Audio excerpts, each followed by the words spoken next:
Hi all, invest കേരളയുടെ result സ്റ്റഡിയിലേക്ക് ഏവർക്കും സ്വാഗതം.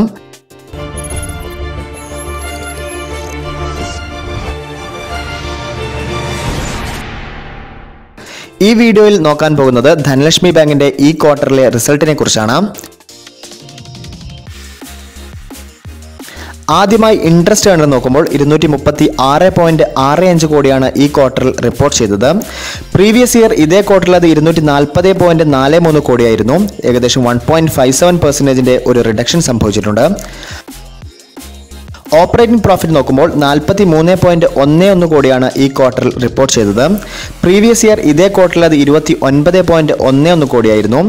ഏകദേശം 48.09% ഒരു വർധനവുണ്ട്.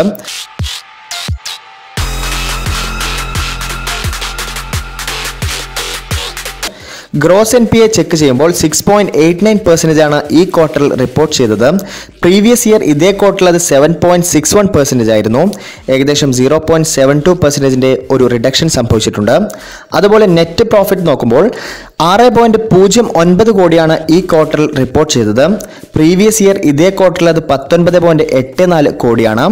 അതായത് 69.30% ഒരു റിഡക്ഷൻ സംഭവിച്ചിട്ടുണ്ട്.